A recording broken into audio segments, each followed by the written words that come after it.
Bonsoir à tous. Tout d'abord, nous souhaitons remercier tous les intervenants de cette 3e édition du concours Maestro Chef qui se déroule ici au Novotel Monte-Carlo. Et tenons surtout à féliciter les candidats pour leur performance. Cette année, le niveau est particulièrement élevé et il a été très difficile de vous départager. Alors, afin de découvrir les 2 finalistes, je vous invite à soulever à mon top la cloche placée devant vous. Si vous découvrez le logo Maestro Chef, la place en finale est à vous. Bonne chance. Top!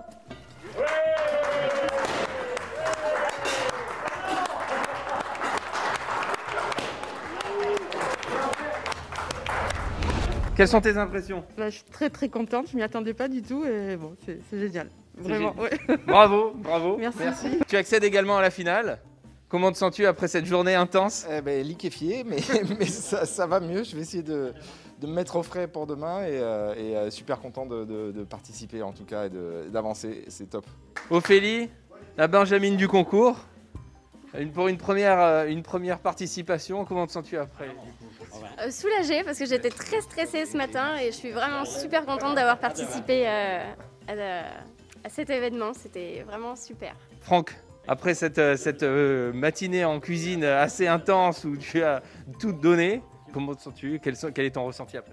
Oh ben non, c'était une très belle expérience, enfin un très bon moment. Et puis rien que le fait déjà d'avoir le chef Joël Garraud déjà qui est là et qui nous aide et qui.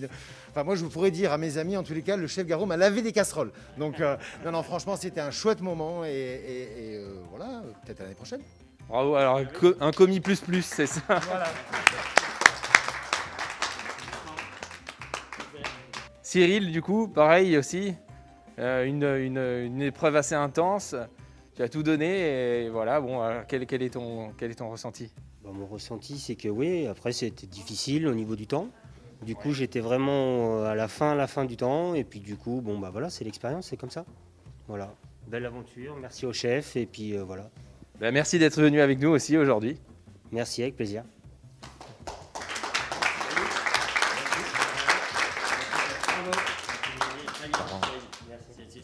Axel, tu repars aussi, tu as passé un bon moment avec nous. Comment s'est déroulé ce concours? Qu'est-ce que tu en retires? Que du positif. J'ai pu travailler dans une super belle cuisine et je vais pouvoir bien dormir cette nuit, je vous avoue. Contrairement aux 2 finalistes. Donc je leur souhaite bon courage. Bravo Isabelle! Notre candidate a su conquérir le jury avec ses noix de Saint-Jacques confinées et a bien mérité sa place en finale. Découvrons ce qui l'attend. Pour cette grande finale, les candidats ne sont pas au bout de leur surprise. En effet, Isabelle apprend que ce n'est pas un, mais 2 plats qu'elle devra réaliser. La première recette sera un plat à base de volaille et de truffes, et la seconde, un dessert au chocolat. Le niveau est donc plus élevé, il faut redoubler de concentration pour gérer au mieux le temps imparti. 1h15 pour la viande et 45 minutes pour le dessert. La tension est à son comble. Isabelle sélectionne ses ingrédients car elle sait qu'elle devra utiliser tout ce qu'elle choisit pour ne pas perdre de points.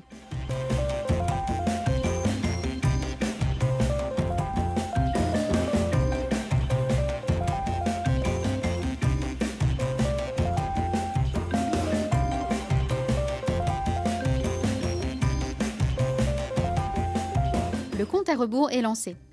Elle commence tout d'abord par désosser les suprêmes de volaille. Elle choisit de conserver les ailerons et les os qu'elle fera cuire séparément.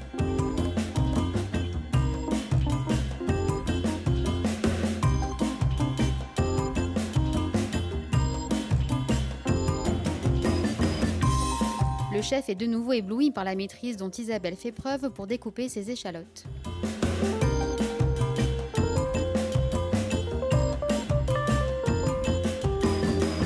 Les ailerons et leurs os sont revenus dans du vin blanc, de la truffe râpée, du romarin et des échalotes.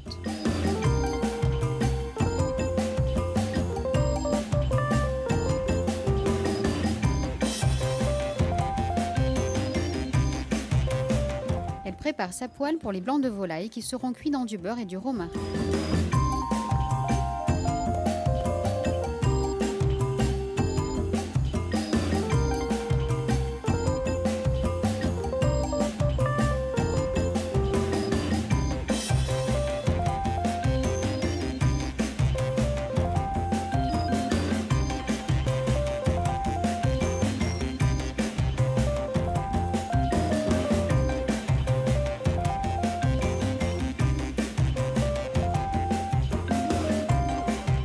Les pommes de terre et les topinambours, préalablement épluchées, sont découpées en fines lamelles et cuits en forme de rosace. Elle n'aura plus qu'à les disposer dans l'assiette des jurys une fois la cuisson terminée.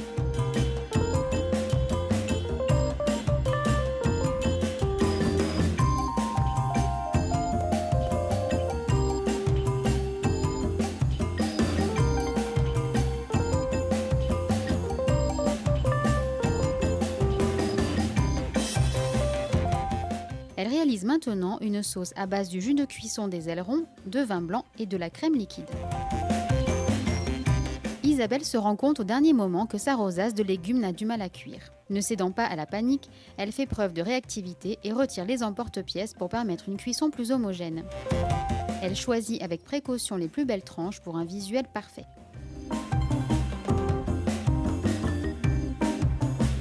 Isabelle est dans les temps. Elle décide d'entamer la préparation de son dessert. Elle fait fondre le chocolat et le beurre qu'elle versera ensuite sur les jaunes d'œufs.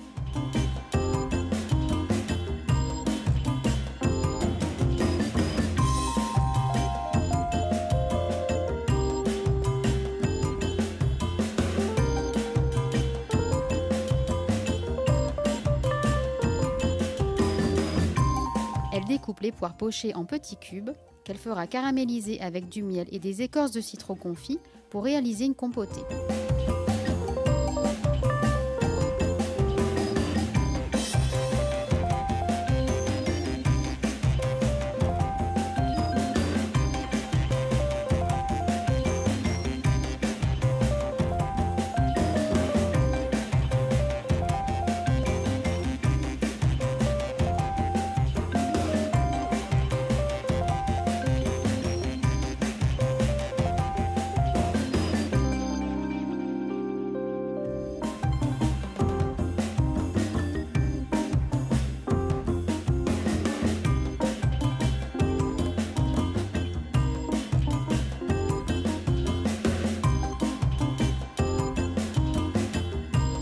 Le moment est venu de dresser le premier plat.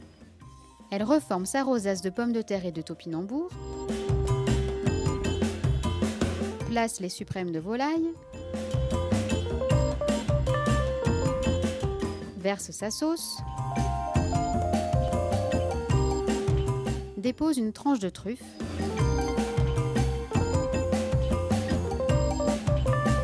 et la touche finale, quelques gouttes d'huile de noisette. C'est parti pour la dégustation.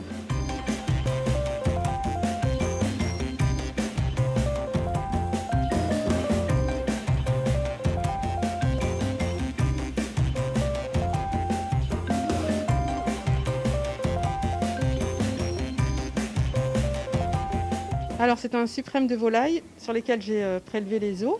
J'en ai fait un jus avec du vin blanc et de la truffe râpée à l'intérieur et des aromates. Donc ça c'est la sauce qui est sur le suprême et j'ai fait une petite rosace de pommes de terre grenaille alternée avec du topinambour.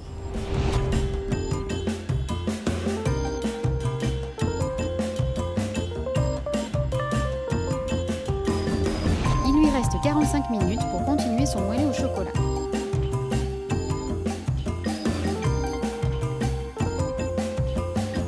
Elle remplit ses ramequins en alternant chocolat et compoté de poire.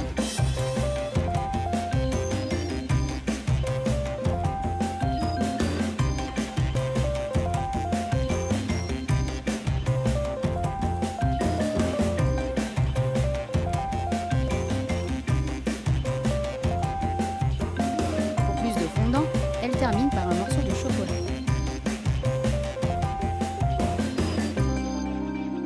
Elle les enfourne pour environ 10 minutes.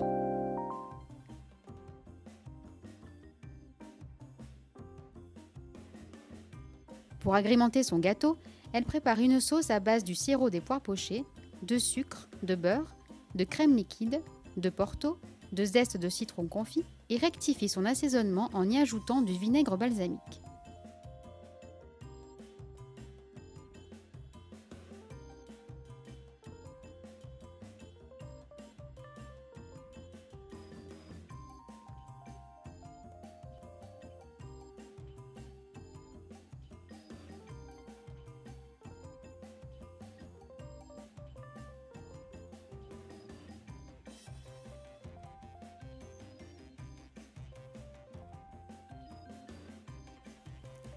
Pour parfaire sa décoration, elle découpe quelques tranches de poire qu'elle disposera à côté de chaque moelleux.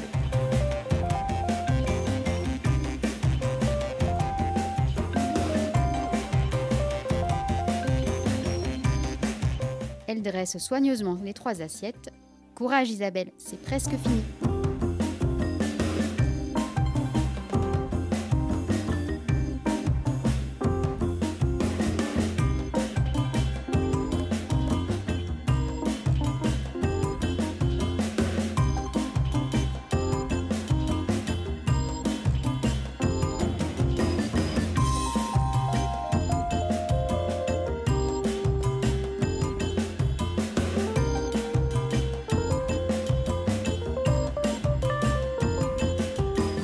Que penseront les jurys?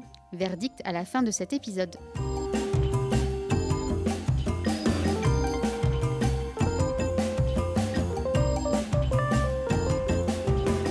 Alors, je vous ai fait un moelleux au chocolat. À l'intérieur de ce moelleux, il y a une petite compotée de poire au sirop que vous retrouvez là sur le côté avec des petits zestes de citron confit aussi. Pour ce qui est de la sauce, j'ai récupéré donc du sirop des poires que j'ai fait réduire avec un petit peu de sucre. J'ai mis à l'intérieur un petit peu de Porto et à la fin de ma cuisson, j'ai trouvé que c'était un petit peu sucré, trop. J'ai rajouté un petit peu de vinaigre balsamique à l'intérieur et ça a relevé un petit peu et ça m'a plu. Voilà, j'espère que ça vous plaira. Isabelle, les jurys sont en train de déguster ton plat et ton dessert. Est-ce que selon toi, c'est un plat de finaliste? Alors je n'irai pas jusqu'à dire que c'est un plat de finaliste. En tout cas, ce que je sais, c'est que j'ai vraiment mis tout mon cœur dans le plat et dans le dessert. Malgré que je ne sois pas très calée en dessert, mais j'étais contente de moi. J'ai goûté et ça m'a plu, donc j'espère que vraiment ils apprécieront mon plat et mon dessert. Donc on a vu que tu as eu quelques petits soucis au niveau du dessert, notamment au niveau du four, au niveau de ta petite sauce. Comment est-ce que tu t'en es sorti? Alors au niveau du four, oui, parce que c'est un four professionnel et évidemment on n'a pas l'habitude d'utiliser ce genre de four. Donc j'ai stoppé la cuisson de mes petits fondants. Et au niveau de la sauce, que j'ai trouvé un petit peu sucrée, j'ai trouvé quelques petits subterfuges et j'ai essayé d'agrémenter pour qu'elle le soit moins. Je pense que j'ai rempli le contrat. Maintenant on verra. Donc plein de petites astuces, on verra si ça séduit notre jury. En attendant, bonne chance. Merci beaucoup.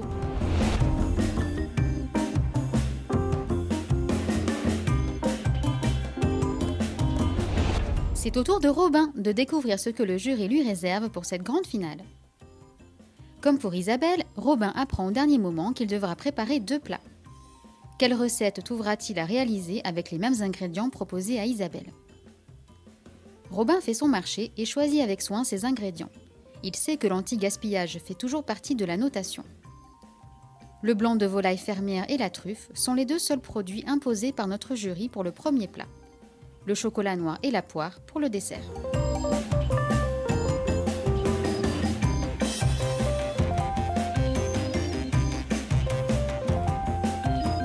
Le chronomètre est lancé pour 1h15. Il décide de présenter au jury des ballotines de blanc de volaille truffées. Il commence tout d'abord par la préparation des pommes de terre qu'il découpe en fines tranches et qu'il passera au four. Son but étant de réaliser des sortes d'écailles qui seront associées à des lamelles de truffe et qui envelopperont la viande.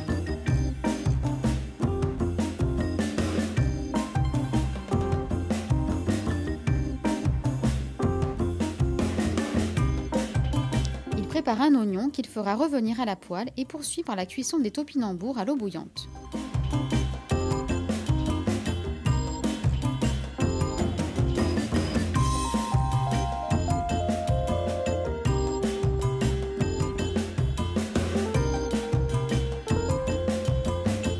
Pour la préparation des ballotines, il désosse puis aplatit la viande, émiette de la truffe et positionnera le tout sur une feuille de film alimentaire.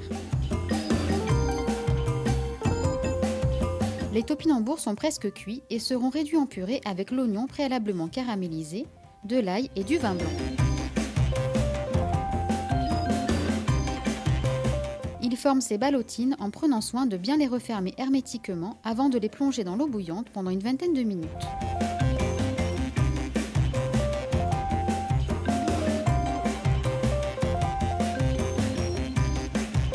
Pour compléter son plat, il saisira à la poêle des lamelles de salsifis.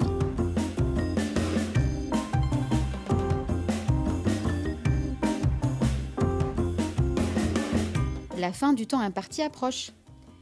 Il étale soigneusement ses écailles de pommes de terre et de truffes dans un nouveau film alimentaire avant de déposer sa viande cuite farcie aux truffes. Il enroule délicatement le tout avant de procéder au dressage. Il commence par la purée de topinambour.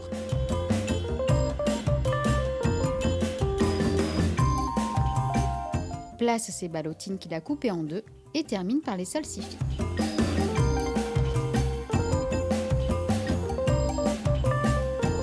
C'est parti pour la dégustation du premier plat.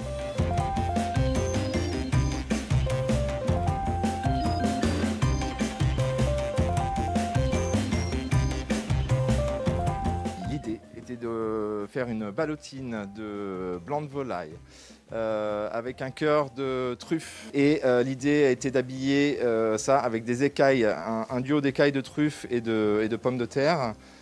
Pommes de terre cuites au four au beurre légèrement, elle reste souple mais cuite. Et on réenroule tout ça à l'intérieur pour faire cet habillage d'écailles, ce duo d'écailles. Sur une purée de topinambour, oignon, ail, topinambour. L'oignon et l'ail ont été revenus à la poêle avec un petit peu de vin blanc. Et on a nos salsifis qui sont en bâtonnets, grillés, mouillés un petit peu et caramélisés à la fin.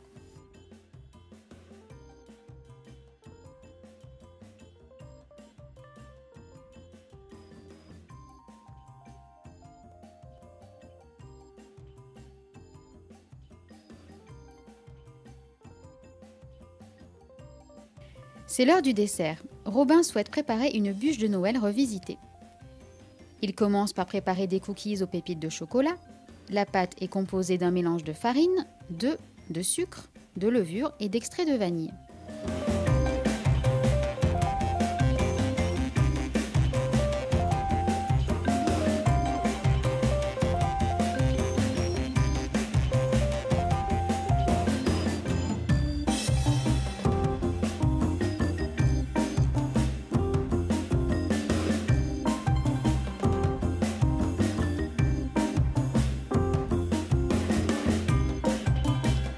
Il découpe son chocolat en petits morceaux pour réaliser une ganache parfumée aux zestes de citron confit, au piment d'Espelette et à la fleur de sel.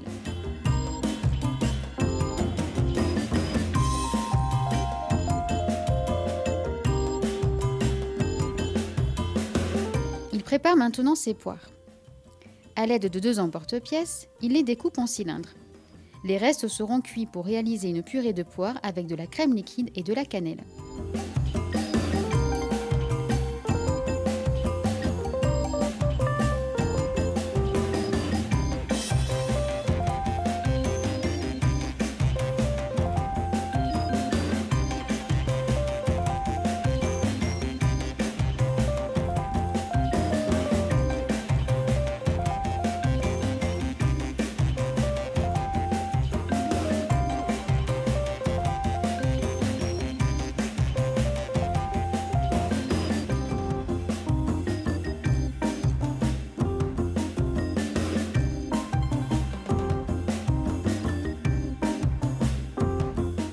Place au dressage. Il découpe les cookies en forme de rectangle afin de constituer la base de sa bûche. Il y dépose les cylindres de poire et verse la ganache de chocolat au centre.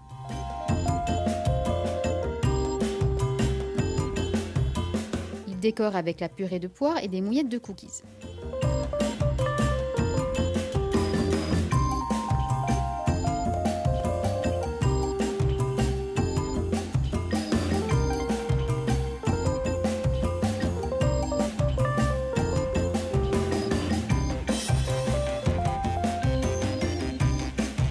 C'est parti pour la présentation aux membres du jury.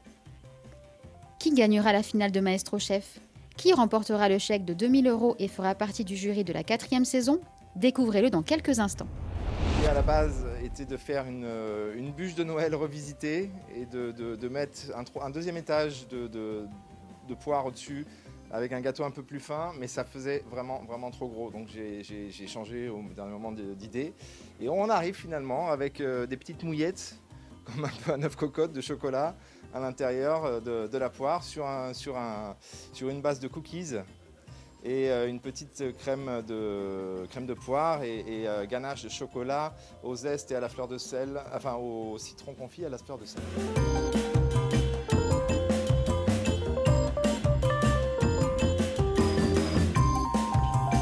Voilà, donc j'ai fait mon épreuve ce matin. C'était plutôt bien. Je pense que c'était conforme à ce que j'avais imaginé, avec quelques petites modifications de dernier moment parce que quand on est en cuisine, des fois il y a des imprévus et qu'on est obligé de faire avec. Mais autrement, non, très bien, j'étais assez détendue, très contente de refaire cette épreuve et voilà, non, très contente. Je viens de terminer mon épreuve d'aujourd'hui, de finale, de plat et de dessert. C'est vrai que ça a été tendu encore en termes de timing et en termes de technique. Je me suis mis un petit peu, je pense, un petit peu trop de difficultés dans les mains et j'aurais dû partir sur quelque chose de plus simple pour bien maîtriser mon plat. Mais bon, l'idée est bonne, je suis confiant au niveau de la technique. Mesdames, messieurs, ils nous ont bluffés avec leurs assiettes, leur créativité, la justesse de leurs plats. Ils nous ont fait vibrer durant les épreuves. Nous voici maintenant avec les 2 finalistes de l'épreuve du concours Maestro Chef. Isabelle, Robin. À mon top, je vous invite à soulever la cloche qui vous dira si vous êtes le vainqueur de ce grand concours. Top! Top!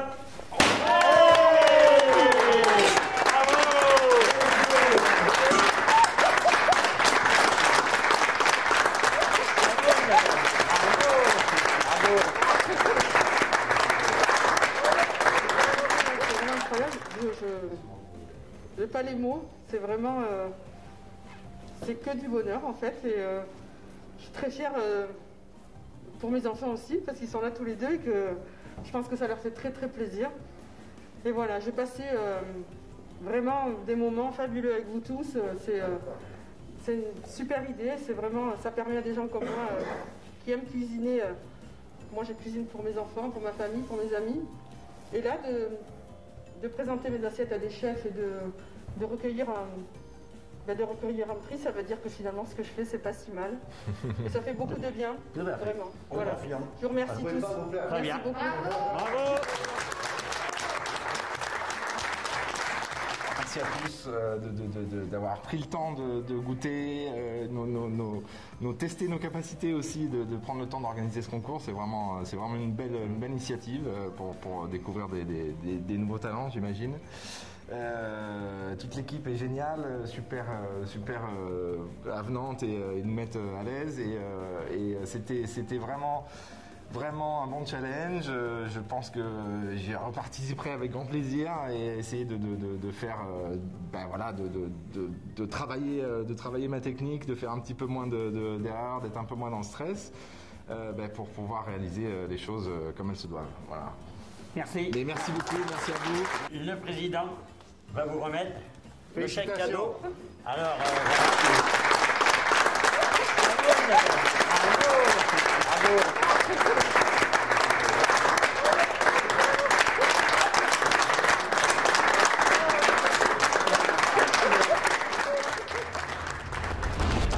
bonsoir, et bien voilà, cette finale de grand concours de Maestro Chef Monte Carlo Gastronomie vient de se terminer. Nous avons eu donc par ordre de passage Isabelle qui nous a fait on va dire une petite démonstration de ce que peut être un concours d'amateur éclairé avec des réalisations et des saveurs dignes d'une vraie mère de famille recevant sa famille. Ça a été une grande découverte pour les membres du jury. Ensuite, on arrive avec le deuxième candidat. J'ai trouvé qu'il s'était qu'il avait été au-delà de ce qu'il pouvait faire dans la complexité et dans la complication. Et ça me gêne parce que hier, il était extraordinaire et aujourd'hui, je reste un petit peu sur ma faim. Alors, ce que je devrais lui dire, c'est, je lui dirais, je donne rendez-vous pour l'année prochaine et sans complication. Et j'ai dit, vive le maestro chef.